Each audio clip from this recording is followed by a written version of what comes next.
এই ছেলেটা তার বাড়ির কাজের মেয়ের প্রেমে পড়ে যায়, কিন্তু মেয়েটার স্বভাবটা কিছুটা অদ্ভুত। সে কোনো কিছুই অগোছালো দেখতে পছন্দ করে না, কোনো কিছু নোংরা দেখলেই তার মাথা নষ্ট হয়ে যায়। আর এইদিকে সেই কাজের মেয়ের প্রেমে পড়ে যাওয়ার পর থেকেই ছেলেটার জীবনও একদম সম্পূর্ণ বদলে যায়। কিন্তু একদিন সে জানতে পারে যে এই মেয়েটা কোনো সাধারণ কাজের মেয়ে না, বরং সে তার কোটিপতি বাবার একমাত্র আদরের সন্তান। কিন্তু তখনই প্রশ্ন আসে যে কেন মেয়েটা সবকিছু থাকা সত্ত্বেও তার বাসায় কাজের উপর সেজে এসেছিল, আর সবকিছু জানার পরে ছেলেটাই বা কি করেছিল। আচ্ছা, এই গল্পটা জানতে হলে আপনাকে দেখতে হবে 2024 সালের মুক্তিপ্রাপ্ত ভারতীয় একটা ওয়েব সিরিজ, যেটার নাম মিস পারফেক্টের সম্পূর্ণ গল্পটা। আর সেই গল্পটা আমি আপনাদের ভিডিওতে ব্যাখ্যা করতে যাচ্ছি। তাহলে চলুন একদম শুরু থেকে শুরু করা যাক। এই মেয়েটার নাম লাবণ্য। এক কথায় পরিষ্কার পরিচ্ছন্নতা তার জীবনের সব থেকে বড় একটা বিষয়। কোনো কিছু অগোছালো বিষয় সে একদম সহ্য করতে পারে না। আপনাকে শুরু থেকে আর একটা ঘটনা বলি। তার ছোটবেলায় স্কুলে থাকাকালীন সময়টাতে একদিন সে যখন তার সিটে বসেছিল, তখন তার চোখ পড়ে তার পাশে থাকা একটা জানালার উপর। ওখানে ছোট্ট একটা দাগ ছিল, যেটা তার মনের ভেতরে পুরো ক্লাস জুড়ে একটা ইরিটেশন তৈরি করতে থাকে। তাই সে তার ক্লাস বাদ দিয়ে আগে ওই জানালার ময়লা পরিষ্কার করছিল।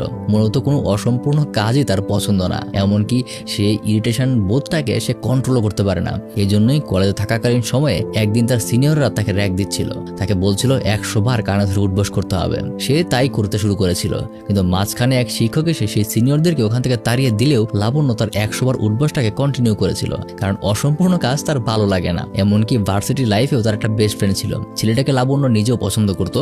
যেখানে একদিন ছেলেটা তাকে খুব সুন্দর করে প্রপোজ করে, কিন্তু ওই সময়টাতেই লাবণ্য চোখ পড়ে গিয়েছিল পাশে থাকা সুইমিং পুলের একটা ময়লার উপর। তো সে ওই ছেলেটার প্রপোজাল অ্যাকসেপ্ট না করে সোজা গিয়ে সেই ময়লা পরিষ্কার করতে চলে যায়, যার কারণে পরবর্তীতে এসব ঘটনায় তাদের রিলেশনশিপটা পর্যন্ত ভেঙে যায়। এমনকি তার এই পরিষ্কার পরিচ্ছন্নতার যে এই রোগটা, এটার কারণে তার বান্ধবী একদিন জোর করে তাকে একটা থেরাপিস্টের কাছে পাঠায়। সেখানেও সে লক্ষ্য করে যে ওই রুমের ভেতরে কয়েকটা জিনিস খুব এলোমেলো হয়ে আছে। তাই থেরাপিস্ট আসার আগে সে নিজ দায়িত্বে ওগুলো ঠিক করে নেয়। আর কিছুক্ষণের মধ্যেই সেখানে সেই থেরাপিস্ট তার সাথে কথা বলতে চলে আসে। আর এতক্ষণ তার যে ঘটনাগুলোর কথা বললাম, থেরাপিস্ট আসার পর এই সমস্ত ঘটনা লাবণ্য থেকে খুলে বলে। সেখানে থেরাপিস্ট তাকে বলে, আচ্ছা তুমি তাহলে মানছো যে এগুলো তোমার ভুল, তাই তো? কিন্তু তার এই কথা শুনে লাবণ্য থেকে উল্টো বলে যে এখানে তো আমি আসলে ভুল দেখছি না, বরং আপনি সহ আমাদের আশেপাশের সকলকে বলবো তারাও যেন আমার মতোই হয়। পরিষ্কার পরিচ্ছন্নতার সামান্য জ্ঞানটুকু বেশিরভাগ মানুষের মধ্যেই আসলে নেই, এমনকি আপনার মধ্যেও নেই। অর্থাৎ তার কথা মতে ভালো মতে বোঝা যায় যে লাবণ্য নিজেরই পরিষ্কার পরিচ্ছন্নতার অবসেশনটাকে রোগ হিসেবে মনেই করে না। তাই ডাক্তার তাকে ভালো মতো বোঝায় যে পরিষ্কার পরিচ্ছন্নতা তো ভালো কথা, কিন্তু তোমার মধ্যে সেটা নিয়ন্ত্রণহীন ভাবে রয়েছে, যেটা সামনে তোমার সমস্যা আরো বাড়িয়ে তুলবে। কিন্তু লাবণ্য তার কথায় কোনো গুরুত্ব দেয় না। তারপর থেরাপিস্টের সেশন শেষ করে লাবণ্য তার বান্ধবী ইন্দুর সাথে দেখা করতে যায়। মূলত ইন্দুর কথাতেই লাবণ্য সেই ডাক্তার দেখাতে গিয়েছিল। সেখান থেকে সে একদম শেষ মুহূর্তে ঝগড়া করে ফেরত এসেছে। আর এটাই আবারও ইন্দু তাকে বোঝাতে শুরু করে যে দেখ, পরিষ্কার পরিচ্ছন্নতা সবার মধ্যেই থাকে, কিন্তু তোর মধ্যে একটা অতিরিক্ত মাত্রায় আছে, নিজেকে কন্ট্রোল করতে শিখ। যার কারণে এখানেও লাবণ্য তার সাথে বিরক্ত হয়ে যায়। সে মানতেই চায় না যে এটা তার সমস্যা। লাবণ্যর মা একজন হাউসওয়াইফ আর লাবণ্যর বাবা একজন রিয়েল এস্টেট আর্কিটেক্ট, কিন্তু তিনি বর্তমানে রিটায়ারমেন্টে আছেন। কিন্তু লাবণ্য তাদের কারোর সাথেই থাকে না। লাবণ্য হায়দ্রাবাদের একটা বড় আইটি কোম্পানিতে খুব সিনিয়র একটা পোস্টে কাজ করে। সেই সুবাদে তার নিজের বাবা মার সাথে তেমন সময় দেয় হয়ে ওঠে না। আর বর্তমানে বেশিরভাগ সময় সে হায়দ্রাবাদে তার বাবার ফ্ল্যাটেই থাকে। সেখানে তার ঘরের গোছগাছ করার জন্য সে নিজেই যথেষ্ট, কিন্তু রান্না করার কাজটা লাবণ্য তেমন একটা ভালো না। তাই রান্না করার জন্য সে জ্যোতি নামের একটা মেয়েকে রেখেছিল। কিন্তু প্রত্যেকবারই রান্না বান্না করে যাওয়ার পর লাবণ্য যখন কিচেন রুমটা দেখে, তখনই তার ইরিটেশন শুরু হয়ে যায়, কারণ সামান্য ময়লা আবর্জনাও তার একদম সহ্য হয় না। তাই সেদিন সে সবকিছু নিজেই পরিষ্কার করে। আর এই করতে করতে তার রাত হয়ে যায়। রাতের বেলা লাবণ্য আবার তার বাবার টেলিস্কোপটা নিয়ে কলোনির এদিক সেদিক দেখতে শুরু করে। ঠিক তখনই সে অ্যাপার্টমেন্টের অপর পাশে একটা ছেলের কিচেন রুম দেখতে পায়। ছেলেটা ওখানে রান্না করছে, কিন্তু কোনো হাইজিন মেনটেন করছে না। হাত না ধুয়ে সে এই কাজে হাত ঢুকিয়ে দিচ্ছে। আর এইসব দেখার পর লাবণ্যর আর সহ্য হয় না। পরদিন লাবণ্য তার অফিসের অনেকগুলো নতুন স্টাফদের ইন্টারভিউ নিতে চায়। লাবণ্যর কাছেই তাদের প্রত্যেককে ইন্টারভিউ দিতে হবে। আর সেখানে প্রত্যেকের ইন্টারভিউ নিয়ে খুব টায়ার্ড হয়ে লাবণ্য তার ফ্ল্যাটে ফিরে আসে। এসে দেখতে পায় তার বাবা তার জন্মদিন উপলক্ষে একটা ক্লিনিং মেশিন গিফট করেছে, যা থেকে লাবণ্য খুবই খুশি হয়ে যায়।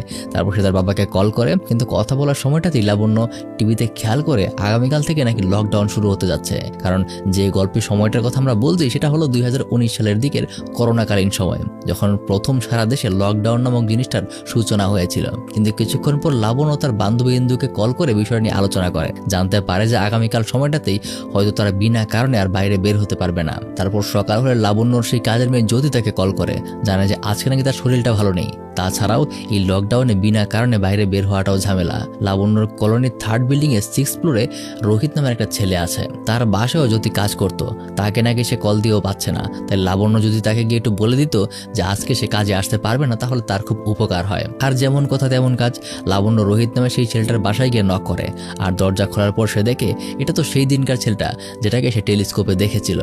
সেখানে লাবণ্য তাকে জানায় যে জ্যোতি নাকি আজকে তার কাজে আসতে পারবে না।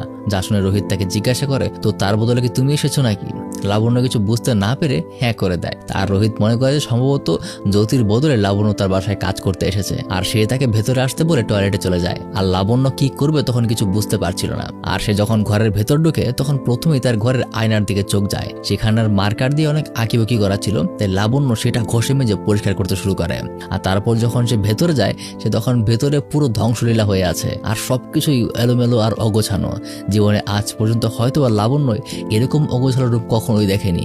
যা দেখে তার ভেতরে সেই মিস পারফেকশনিস্ট ভাবটা জেগে ওঠে। এসব বিষয়গুলো তার মধ্যে এতটাই ইরিটেশন তৈরি করেছে যে সে ভুলেই যায় যে এটা তার নিজের ঘর না, এটা অন্য আরেকজনের ঘর। আর সেখানকার সবকিছু সে পরিষ্কার করতে শুরু করে। সে সম্পূর্ণ রুম খুব যত্ন সহকারে পরিষ্কার করে, আর সবকিছু খুব সুন্দর করে গুছিয়ে রোহিত আসার আগেই সে রুম থেকে চলে যায়। আর তারপর রোহিত যখন তার রুমে ফিরে আসে তখন সে নিজের রুমকে চিনতেই পারে না।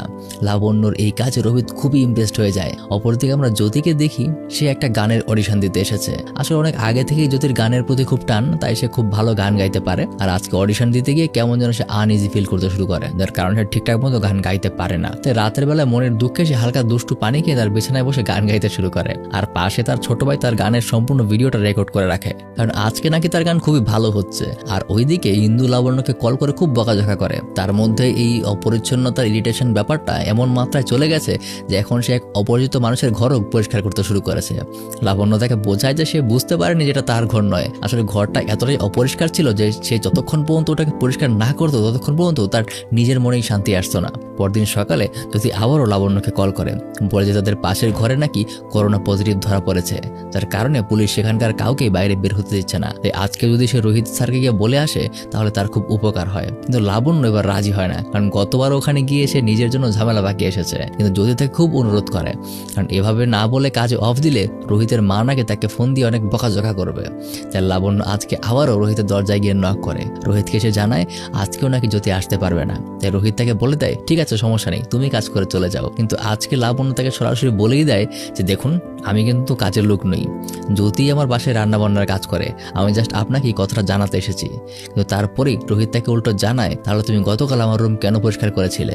একটা অচেনা ছেলের ঘরে ঢুকে এভাবে রুম পরিষ্কার করতে তোমার গায়ে বাঁধলো না? তোমার কি আত্মসম্মান বোধ নেই? নাকি আমার রুমে তুমি চুরি করতে এসেছিলে? এই বলে সে চিৎকার চেঁচামেচি করতে শুরু করে।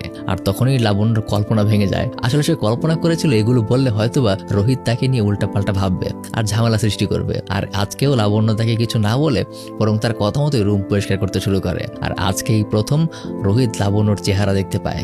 গতবার সে যে এসেছিল সে একটা মাস্ক লাগিয়ে এসেছিল, আর আজকে কাজের ফাঁকে যখন সে মাস্ক খুলে তখন তাকে দেখে রোহিত তো একদম ফিদা হয়ে যায়। প্রথম দেখাতেই লাবণ্যকে সে খুব পছন্দ করে ফেলে, যার কারণে আজকে রোহিত নিজে থেকেই লাবণ্যের সাথে কথা বলার চেষ্টা করে। সে বলে, আমার নাম রোহিত, আপনার নাম কি? তবে এখানে লাবণ্য তার আসল নাম জানে না, সে বলে তার নাম লক্ষ্মী রানী। এই বলে সে তার নিজের কাজ শেষ করে চলে যায়। কিন্তু অপরদিকে বাড়িতে রোহিতের মা একজন পণ্ডিতের সঙ্গে রোহিতের বিয়ে নিয়ে কথা বলছে। আর তারপর আরো একটা দিন পার হয়ে যায়, আর গত 2 দিনের মতো আজকেও জ্যোতি তার কাজে আসতে পারছে না। আজকেও লাবণ্য নিজে রোহিতের বাসায় কাজে আসে। তবে আজকে রোহিতের আচার ব্যবহার একটু অন্যরকম। সে আজকে লাবণ্যর সামনে একটু গোছগাছভাবে থাকার চেষ্টা করছে। একসময় কাজ করতে করতে লাবণ্য অনেকটা ক্লান্ত বোধ করে। তাই রোহিত যখন তাকে জিজ্ঞাসা করে তখন লাবণ্য তাকে জানায় যে আজকে নাকি 4 ব্রেকফাস্ট হয়নি। এই কথা শুনে উল্টো রোহিত আর 2 লাইন বেশি বুঝে ফেলে। সে মনে করে বাড়িতে বাড়িতে কাজ করে হয়তো খেটে খাওয়া একটা মেয়ে, হয়তো হাতে টাকা পয়সার অভাব, ঠিকঠাক মতো খাবার দাবারও জোগাড় করতে পারে না। তাই রোহিত ওই রকম ভাবেই তার সাথে কথা বলছে। তাই রোহিত বলে, আচ্ছা শোনো, যদি তোমার কখনো টাকার দরকার হয় তখন আমাকে বলবে। আর এই কথা শুনেই লাবণ্য উল্টো অবাক হয়ে যায়। কিন্তু রোহিত তো এটা জানে না যে সে যার সাথে কথা বলছে সে একটা বড় আইটি কোম্পানির সিনিয়র এমপ্লয়ি, তার টাকা পয়সার কোনো অভাব নেই। আর এসব কথা শুনে লাবণ্য নিজেও তার হ্যাঁতে হ্যাঁ মেলায়। এরপর থেকে দুজনে একে অপরের অপরের সাথে অনেকটা ফ্রি হয়ে ওঠে। প্রায় সময়টাতেই তারা বন্ধুদের মতো নিজেদের কথাবার্তা শেয়ার করে। আর যেহেতু লকডাউনের টাইম, তাই লাবণ্যর অফিসেও যেতে হয় না, ঘরে বসে বসেই সে বোর হতে শুরু করে। তাই অন্তত রোহিতের সাথে কথা বলার জন্য তার ভালো সময়টাও কাটে। প্রতিদিন রোহিতের বাসায় কাজ করতে আসে, আর বোঝা যায় ধীরে ধীরে এই ঘটনায় লাবণ্যর মধ্যেকার যে অগোছালো বিষয়ের প্রতি ইরিটেশন ভাবটা ছিল সেটাও কমতে শুরু করেছে, বরং বিষয়টা তার মধ্যে স্বাভাবিক হতে থাকে। আর এভাবে সময় যেতে যেতে আমরা বুঝতে পারি রোহিত ধীরে ধীরে লাবণ্যর প্রেমে পড়ে গিয়েছে। আর অপরদিকে জ্যোতি প্রতিদিন চেষ্টা করে বাইরে থেকে বের হওয়ার, কিন্তু পুলিশের কারণে সে কোনোভাবেই কাজে যেতে পারে না। তাই বিষয়টা সে লাবণ্যকে জানায়, আর লাবণ্য থেকে কথা দেয় যে চিন্তা করো না, আমি আমার দিক থেকে ম্যানেজ করে নেব। এরপর থেকে রোহিতের বাসায় কাজ করতে আসাটা যেন লাবণ্যর একটা রেগুলার ডিউটি হয়ে গেছে। রোহিতের বাসায় কাজ করা আর তার সাথে কথা বলাটা লাবণ্যর ধীরে ধীরে একটা ভালো লাগায় পরিণত হয়ে গেছে। ধীরে ধীরে তাদের মধ্যে ভালো একটা বন্ধুত্ব তৈরি হয়, আর একে অপরের সাথে মনের কথা বলার সুযোগ পেলেই তারা শেয়ার করে। এভাবেই চলতে চলতে রোহিতের কিছু সুন্দর সুন্দর কথায় লাবণ্য তার প্রেমে পড়ে যায়। আর এই সব কিছু সে তার বান্ধবী ইন্দুর সাথে শেয়ারও করে যে সে নাকি তার পাশের বাড়ির ওই ছেলেটার প্রেমে পড়ে গেছে। কিন্তু ইন্দু তার উপর রাগ দেখায়, তুই কি পাগল হয়ে যাস নাকি? আমি যাও জানতাম তুই নোংরা পছন্দ করিস না, তো যে ছেলেটা এভাবে নোংরা থাকে তুই তাকে কিভাবে পছন্দ করলি? কিন্তু লাবণ্য তাকে থামিয়ে দিয়ে বলে যে রোহিতের নামে একটা বাজে কথা বলবি না। কিন্তু তার এটা ভুল হয়েছে যে রোহিতের কাছে সে মিথ্যা কথা বলে গিয়েছিল, তাই সে তার পরিচয়টা এখন রোহিতকে জানাতে পারবে না। যে ভয় পাচ্ছে রোহিত যদি তার আসল পরিচয় জানতে পারে তাহলে হয়তো তাকে ভুল বুঝতে পারে। পরদিন লাবণ্য যখন আবার রোহিতের বাসায় কাজ করতে যায়, তখন লাবণ্যর হাতে এত দামি মোবাইল দেখে রোহিত অবাক হয়। কিন্তু লাবণ্য তাকে জানায় যে এই মোবাইলটা নাকি এক পুরনো মালিক তাকে গিফট করেছে। এরপর থেকে আবারও সবকিছু স্বাভাবিক চলতে শুরু করে। দিনের নির্দিষ্ট একটা সময় লাবণ্য তার ভার্চুয়াল মিটিংয়ে যুক্ত থাকে আর অফিসের নতুন কর্মচারীদের ইন্টারভিউ নেয়। আর বাকি সময়টুকুতে সে রোহিতের বাসায় কাজকর্ম করেই কাটিয়ে দেয়। অপরদিকে জ্যোতি একদিন পুলিশের চোখ ফাঁকি দিয়ে রোহিতের বাসায় কাজ করতে আসে। আজ প্রায় 15 দিন পর সে কাজে এসেছে, কিন্তু আজকে রোহিত তাকে উল্টো একটা কথা বলে। রোহিত বলে, দেখো জ্যোতি, এই কয়দিনের মধ্যে আমি নতুন একজনকে খুঁজে পেয়েছি, এই আগামীকাল থেকে তোমার আসার দরকার নেই। যা শুনতে পেরে জ্যোতির মন ভেঙে যায়। তার বর্তমানে খুব টাকার প্রয়োজন, তার মধ্যেই নাকি সে নিজের চাকরিটা হারালো। বাসায় এই বিষয়টা জানতে পেরে জ্যোতির ভাইটাও খুব রাগ হয়। ঠিক তার পরের মুহূর্তেই হঠাৎ জ্যোতির মোবাইলে রোহিতের মায়ের কল চলে আসে। জ্যোতিকে আসলে রোহিতের মাই তার ছেলের কাজে রেখেছিল। আর আজকে এই বিষয়গুলো শুনে রোহিতের মা অবাক হয়ে যায়। তারপর রোহিতের মা রোহিতকে ইদানিং কয়েকটা সন্দেহ করছিল যে তার ছেলে আবার কোনো মেয়ের পাল্লায় পড়েনি তো, কারণ রিসেন্টলি রোহিতের কথাবার্তা আর আচার আচরণ কিছুটা সন্দেহজনক মনে হচ্ছে। তাই জ্যোতিকে সে রোহিতের উপর গোয়েন্দাগিরি করার কাজে লাগিয়ে দেয়। তারপর একদিন রোহিত লাবণ্যর জন্য খুব ভালো কিছুটা রান্না করে।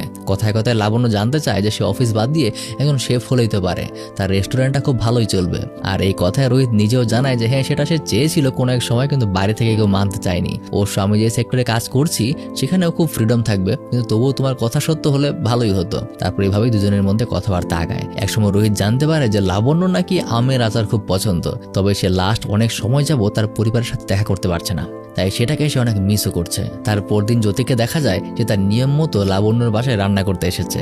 সেখানে লাবণ্য যখন জানতে পারে যে রোহিত তাকে কাজ থেকে বের করে দিয়েছে, তখন তার অনেক খারাপ লাগে, কারণ লাবণ্যর জন্যই রোহিত এমনটা করেছে। তবে জ্যোতির আপাতত কোনো সমস্যা নেই, কারণ লাবণ্যর মা তাকে গোয়েন্দাগিরি করার জন্য টাকা দিচ্ছে। তাই জ্যোতি লাবণ্যর ঘরের কাজ শেষ করে নিচে ওয়াচম্যানের সাথে গিয়ে বিষয়টা নিয়ে আলোচনা করে। এখানে রোহিত স্যারের উপর নাকি তার নজর রাখতে হবে, এটা স্যারের মায়ের হুকুম, তাই সেই জন্য তাকে সাপোর্ট করে। এখান থেকেই ওয়াচম্যান নিজেও জ্যোতিকে সাহায্য করতে শুরু করে। রোহিত কখন কোথায় বের হচ্ছে, কোথায় যাচ্ছে, সবকিছুর খবর সে জ্যোতিকে ফোন দিয়ে জানায়। আর মনে আছে গল্পের শুরুতে জ্যোতি খোলা আকাশের নিচে একটা সুন্দর গান গেয়েছিল, যেটা তার ভাই রেকর্ড করেছিল। হ্যাঁ, সেটা পরবর্তীতে জ্যোতির ভাই তার সোশ্যাল মিডিয়াতে আপলোড করে।